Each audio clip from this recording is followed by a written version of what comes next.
Shiv Sena leader Sanjay Raut ने मोहन भागवत के बयान से इत्तेफाक किया है। उनका कहना है कि हम सब का डीएनए एक ही है, लिहाजा जात और मजहब का सवाल नहीं उठता। मोहन भागवत साहब ने जो बात कही है वो सही है, ये बात कोई गलत नहीं है। हम सब भारतीय हैं, हमारा डीएनए एक है। अगर हम सब भारत के नागरिक हैं, भारतवासी हैं, तो यहाँ धर्म का और जात का प्रश्न आता है कहाँ? सबका डीएनए भारतीय है, यही भागवत साहब ने कहा है। और सरसंघ चालक जी ने जो आज से महाराष्ट्र असेंबली का 2 रोजा मानसून इजलास शुरू हो रहा है। मानसून सेशन के 2 दिनों का होने के बावजूद हंगामा खेज होने का इम्कान है। ऑपोजिशन लीडर देवेंद्र फडणवीस समेत बीजेपी के कई बड़े लीडरान महाविकास अघाड़ी सरकार को मुख्तलिफ मामलात पर घेरने की कोशिश करेंगे।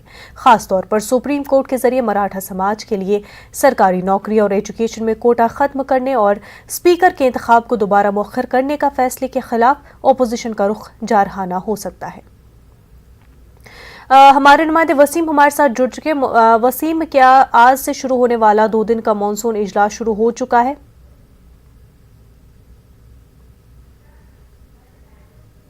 जी वसीम।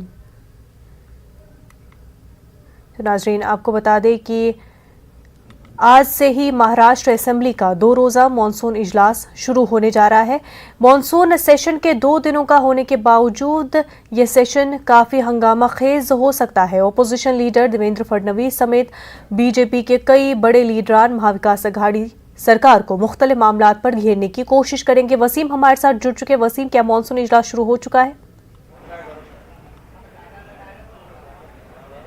देखिए, आज विधानसभा सत्र का पहला दिन ही है। सत्र सिर्फ महज 2 दिनों का है, लेकिन सत्र शुरू होने से पहले हमने देखा कि विधानसभा की जो सीढ़ियां हैं वहाँ पे विरोधी पक्ष जो नेतागण हैं वो काफ़ी आक्रामक भूमिका में नजर आ रहे थे। विधानसभा या विधान परिषद के जितने भी विधायक हैं वो सीढ़ियों पर बैठकर अपनी नारेबाजी कर रहे थे महाविकास अघाड़ी सरकार के खिलाफ, जो ये बताने की कोशिश कर रहे थे किस तरह से सरकार लोगों के विरोध में काम कर रही है।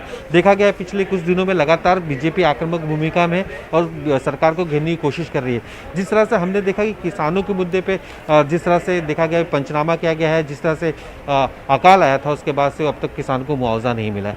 साथ ही देखा गया है कि एमपीएससी के जो एग्ज़ाम्स हैं उसको लेकर छात्रों में नाराज़गी है। अब तक कुछ छात्र एग्ज़ाम नहीं हुआ तो उससे भी कहीं ना कहीं डिले करने की कोशिश की जा रही है। इस मुद्दे को छेड़ा।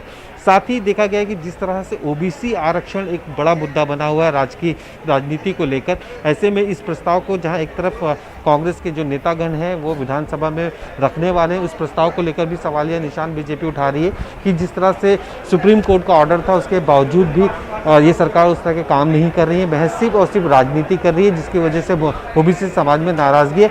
और हम उस प्रस्ताव को अगर लाते भी हैं तो उनके साथ जरूर खड़े होंगे क्योंकि समाज की बात है। साथ ही जिस तरह से देखा गया है कि अब भी कई ऐसे अहम मुद्दे हैं खास करके भ्रष्टाचार को लेकर, उसे भी लेकर लगातार आक्रामक भूमिका साफ तौर पर बीजेपी के यहाँ पे नजर आ रही है। जी बिल्कुल वसीम, बेहद शुक्रिया आपका।